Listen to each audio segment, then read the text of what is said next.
Hello there.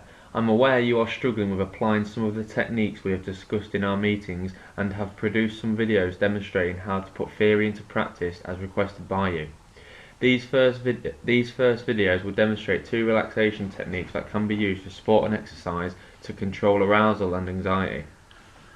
An increase in arousal and anxiety has a positive impact on performance, particularly on tasks requiring high anaerobic power. However, increasing levels of arousal and anxiety could have a negative impact on fine motor tasks through increasing muscular tension. Jowett and Laval 2007. Increased arousal and anxiety may also result in difficulties with coordination, affect the movement patterns of athletes by causing them to move less freely, negatively affect attention, and according to Williams and Anderson 1998, may predispose athletes to injury. One way to control arousal and anxiety levels of athletes is to use relaxation techniques. They can increase a sense of control, reduce anxiety, and help the performer to feel calm and comfortable. It involves a decrease in breathing rate, heart rate, muscle activity, and oxygen consumption. Brown 2010. It is important to use relaxation techniques to prevent excessive arousal, decrease the physical and mental symptoms of nervousness and anxiety, and is an alternative to motivational methods to not over-arouse the athlete. Relaxation is important for improving performance by controlling arousal, allowing athletes to reproduce in competition what has been learnt during training, increasing the athlete's concentration, mentally preparing the athlete, and allowing the athlete to remain calm during stressful situations. The first relaxation technique we are going to demonstrate is progressive muscle relaxation, PMR, which is the most common form of relaxation, and it involves the athlete tensing and relaxing muscle groups from top to bottom. This technique of PMR was described by Edmund Jacobson in the 1930s and is based upon the premise that mental calmness is a natural result of physical relaxation. The objective of PMR is to control arousal and anxiety by reducing muscular tension and heart and breathing rate.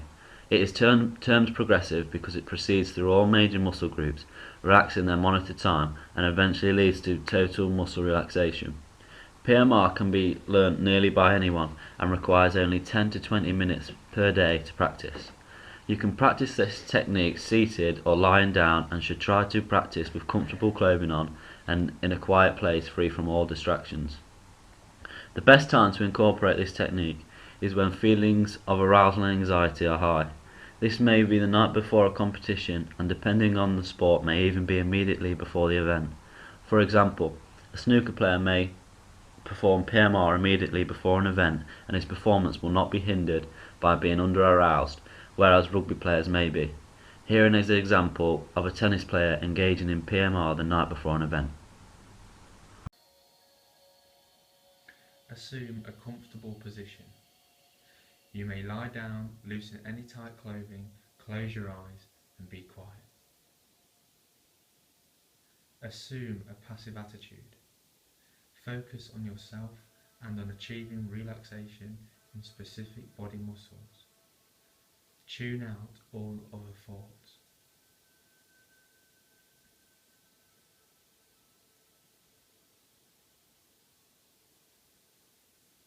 Wrinkle your forehead. Try to make your eyebrows touch your hairline for 5 seconds. Then relax. Repeat this process again.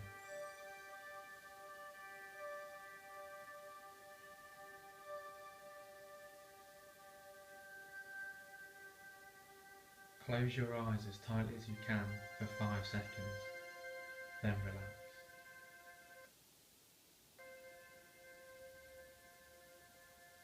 Repeat this process again.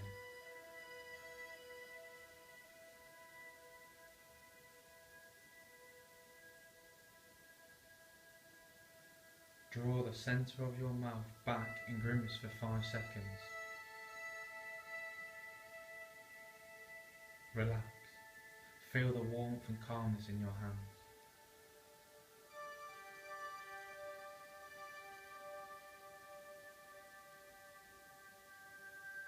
Repeat this process again.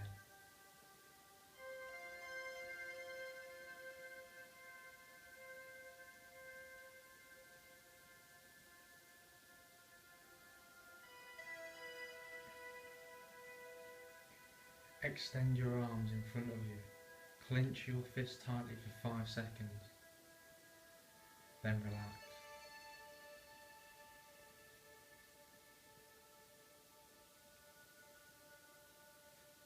Repeat this process again.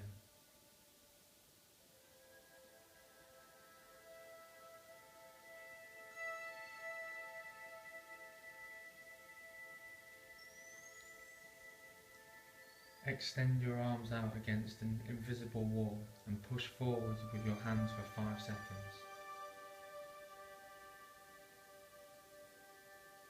Then relax.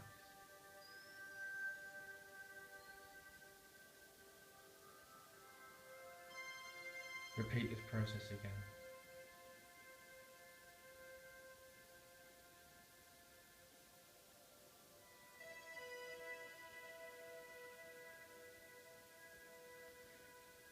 Bend your elbows. Tense your biceps for 5 seconds. Then relax.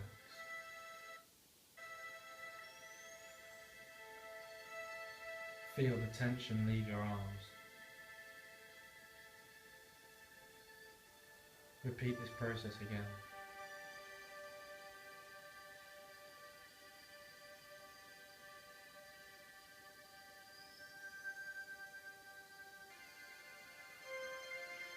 Shrug your shoulders up to your ears for 5 seconds.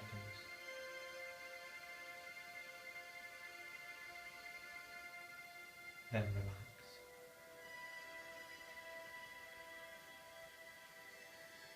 Repeat this process again.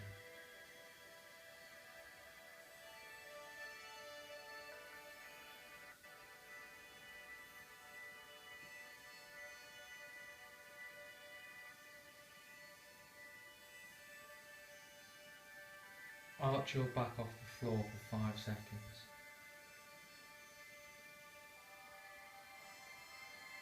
Then relax. Feel the anxiety and tension disappearing. Repeat this process again.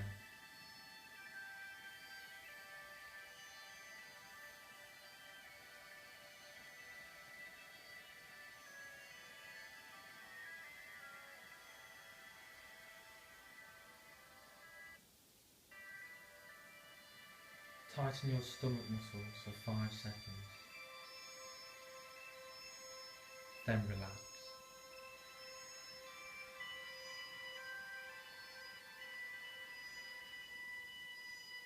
Repeat this process again.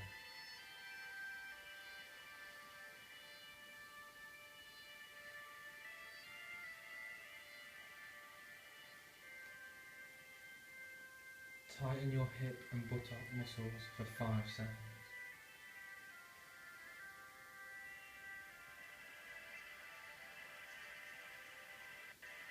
Then relax.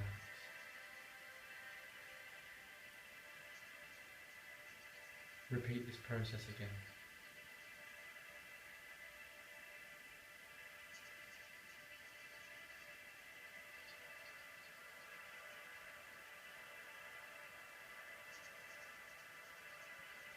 Tighten your thigh muscles by pressing your legs together as tightly as you can for 5 seconds.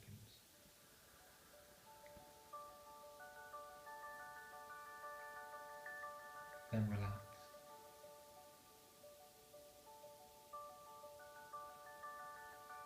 Repeat this process again.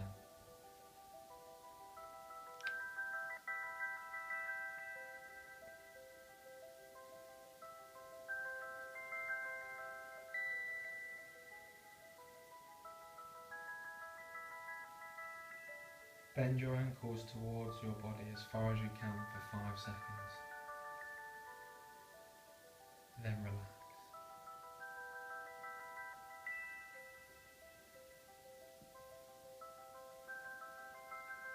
Repeat this process again.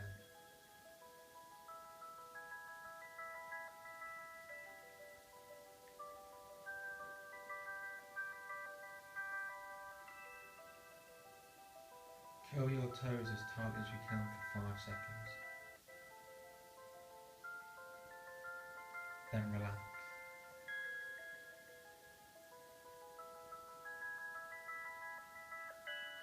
Repeat this process again.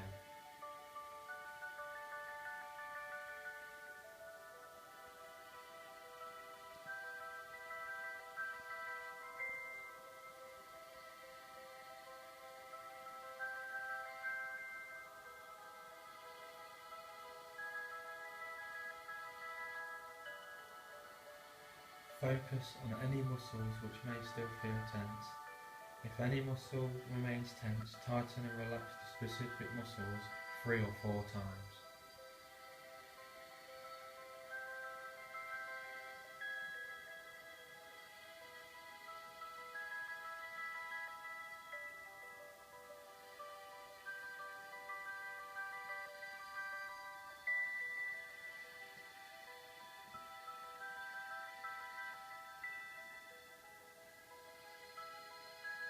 You should now be free of tension and relax.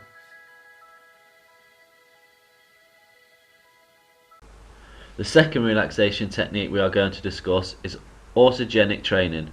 Autogenic training was developed in the 1930s by German physician Dr. Jonas Schultz, Mental Health 2015. Autogenic training allows you to attain a state of profound relaxation and peace. The process is completely passive and indirect. In other words, rather than thinking consciously about making a particular change occur, you induce specific body changes such as warmth or heaviness by concentrating on visual imagery, sounds, or parts of your body. There are many examples of the use of autogenics in sport. Competitors in the fields of cycling, golf, athletics, tennis, as well as team sports such as basketball and football. Autogenics helps to maximize potential in sport by clearing emotional blocks such as performance anxiety and arousal. It can also facilitate greater motivation to train, the maintenance of positive mental attitude, and improve concentration, coordination, and focus. Autogenic training is not complicated, but the lessons follow a specific progression and take a good deal of time and discipline to master.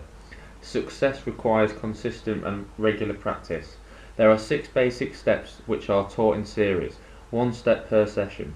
Sessions always start at step 1 and continue in sequence, adding the latest step at the end of the practice. The goal of the activity is passiveness and observation, rather than trying to force a particular sensation to occur. The exercise takes place while the trainee is sitting or lying comfortably. The best time to incorporate this technique is when feelings of arousal and anxiety are high. This may be the night before a competition, and depending on the sport may even be immediately before the event.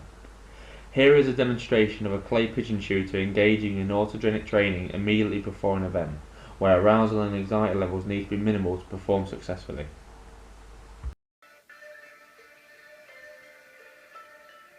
Think of your right arm as being very heavy. Repeat to yourself 6 times, my right arm is very heavy. At the end of the 6th repetition, say to yourself once, I am completely calm.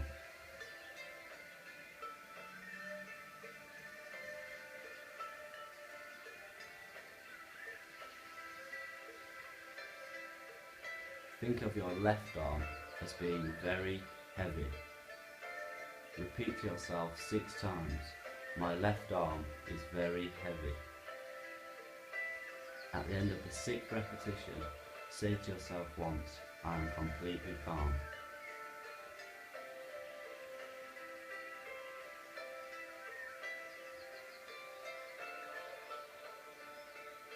Think of your right leg as being very heavy. Repeat to yourself 6 times, my right leg is very heavy.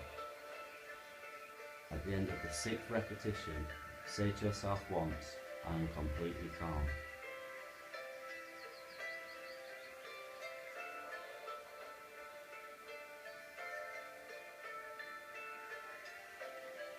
Think of your left leg as being very heavy.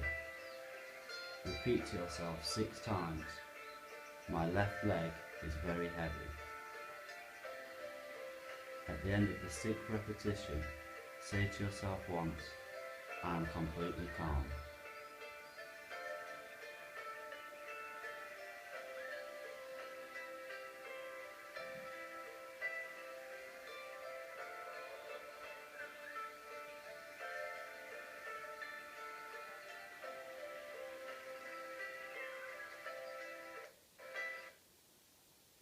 Think of your right arm as being very warm.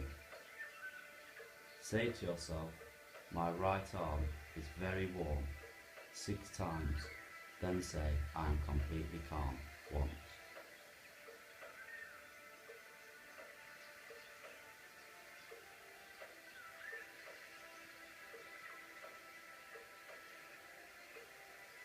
Think of your left arm as being very warm. Say, my left arm is very warm, 6 times. Then say, I am completely calm.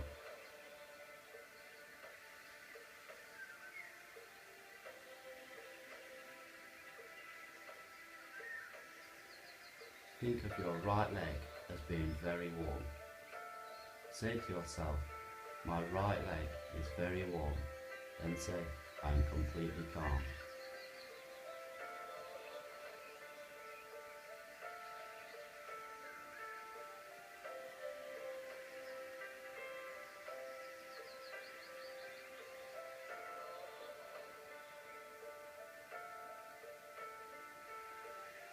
Think of your left leg being very warm. Say to yourself, my left leg is very warm, 6 times.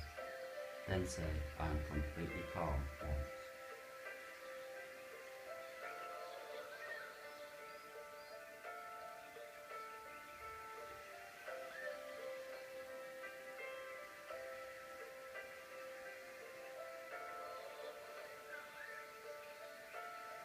Begin heartbeat practice by thinking, my heartbeat is calm and regular.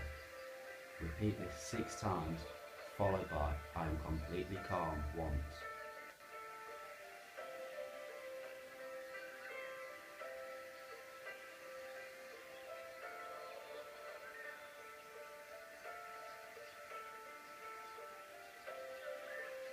Think to yourself, my heartbeat is calm and regular 6 times, followed by, I am completely calm, once.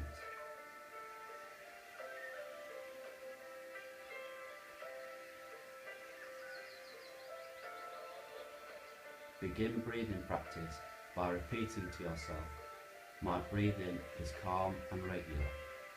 Repeat this 6 times, followed by, I am completely calm, once.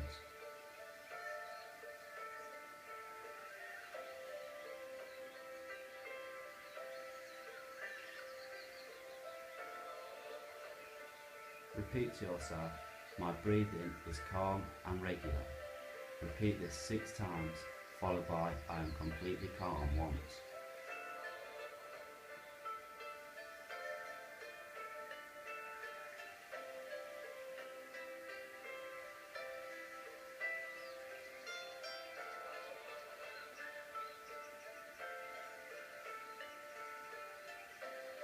Repeat to yourself, my stomach is warm, 6 times, followed by, I am completely calm, once.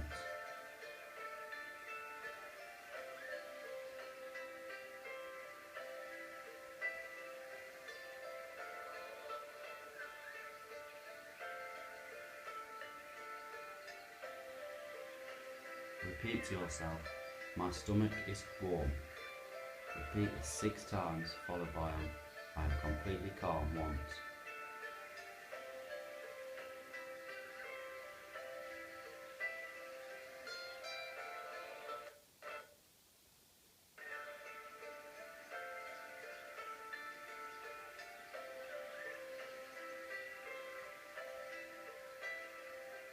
Think to yourself, I am very calm. Repeat this 6 times.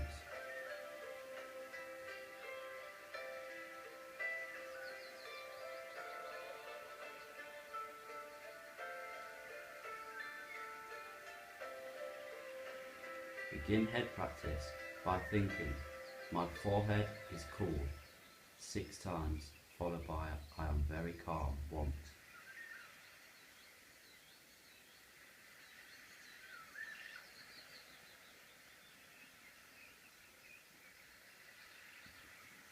Think to yourself, my forehead is cool, 6 times, followed by, I am very calm, once.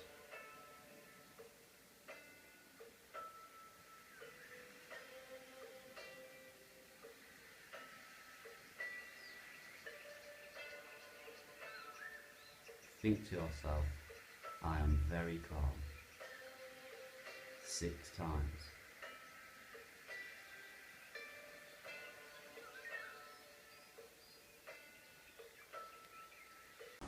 Another way to reduce arousal is with the use of imagery.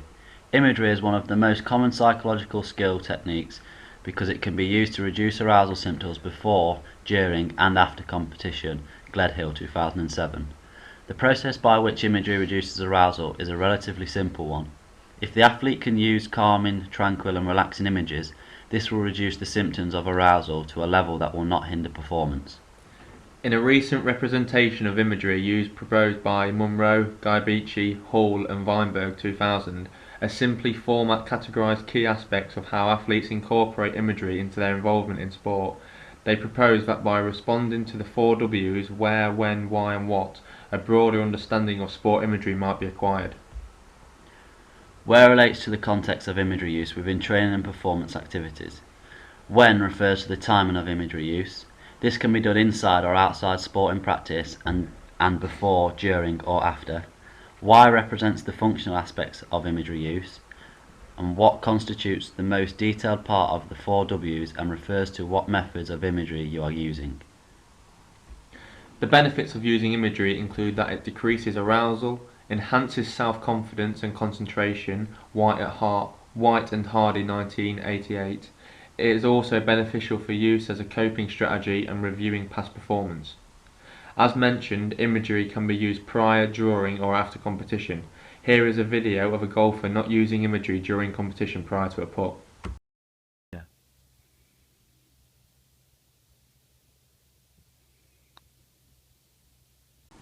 Here is a video of what the golfer should have done at using imagery.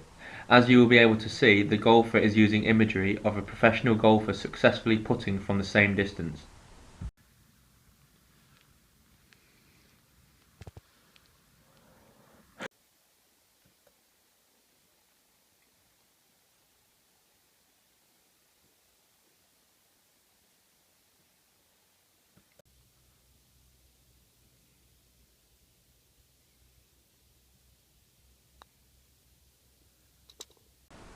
Another way to control arousal is to increase arousal by the use of techniques of acting energized and using mood words and positive statements.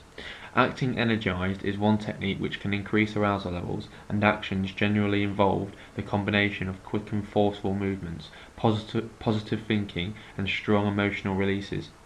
Acting energized increases arousal levels in a number of ways that can benefit performance.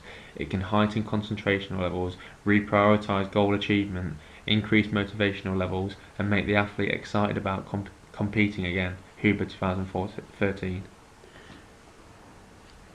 Mood words and positive statements are also another technique that can increase arousal levels. These categories of self-talk use words of self-encouragement to make the athlete persevere and try harder. They also employ words that favourably affect an athlete's mood or arousal level. Self-talk is more effective when the statements are brief and simple to utter, logically associated with the actual performance, and appropriate and connected to the sequential timing of the performance. Landon and Herbert 1999. Both techniques can be used immediately before competition and also during competition in order to increase arousal levels and motivation. Here is an example of a boxer and his coach employing acting energized and mood words and positive statements into a pre-competition routine.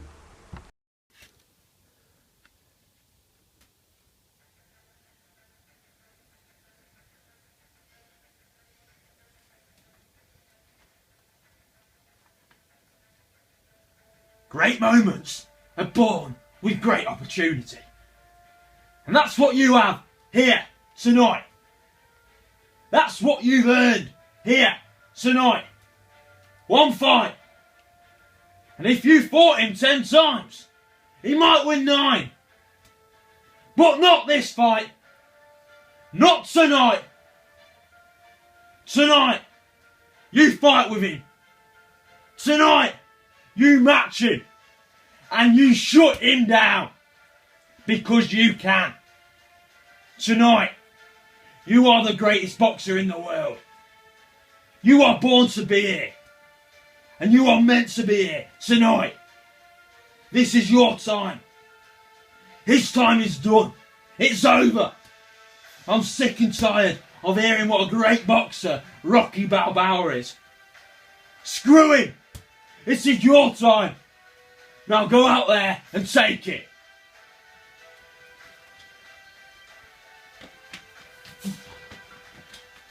Power. Jump.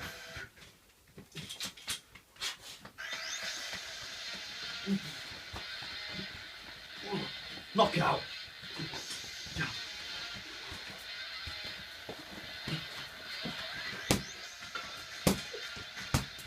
Jump. Knock him out. Against the ropes.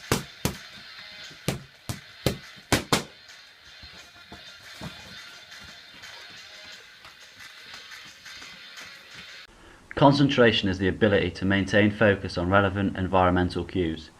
When the environment changes rapidly, attentional focus must also change rapidly. Thinking of the past or the future raises irrelevant cues that often lead to performance errors. Weinberg and Gold, 2007.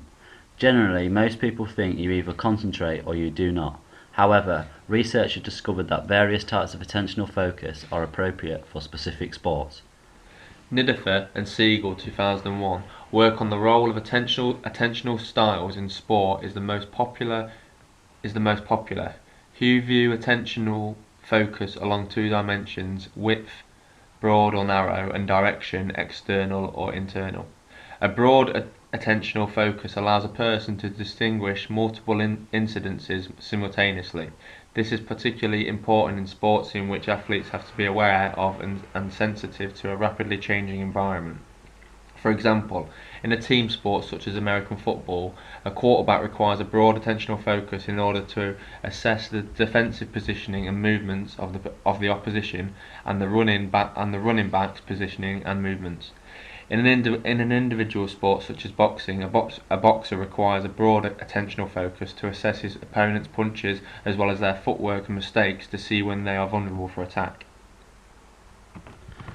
A narrow attentional focus occurs when you respond to only one or two cues. For example, in golf, when a golfer lines up a putt, he's only thinking about the line and length of the putt. An external attentional focus directs attention outwards to an object. For example, in cricket, the batsman's external attentional focus is the ball. An internal attentional focus is directed inwards to thoughts and feelings.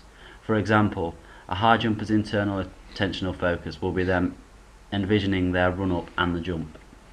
Here are two examples of methods and exercises that can influence concentration in sport. The first method is establishing a routine. Routines can focus concentration and can be extremely helpful to mental preparation for an upcoming performance.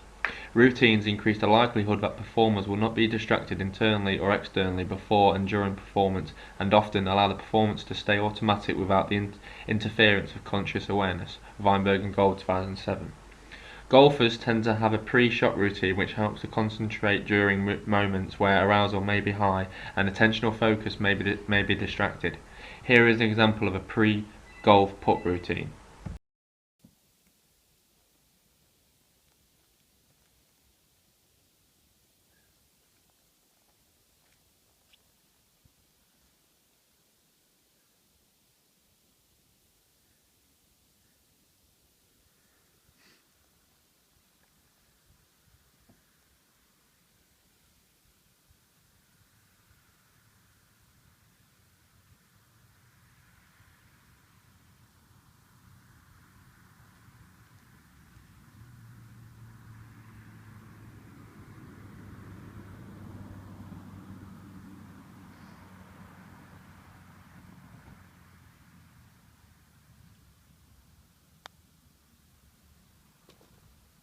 The second method is the use of cue words.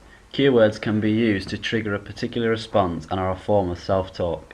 The words used are very simple and relate to the sporting movement or activity. For example, a weightlifter may use specific cue words such as push, head up and back straight in order to keep concentration and focused in order to perform the movement successfully. Here is an example of a weightlifter using cue words. Head up, chest out, arse down, look up, extend, straighten.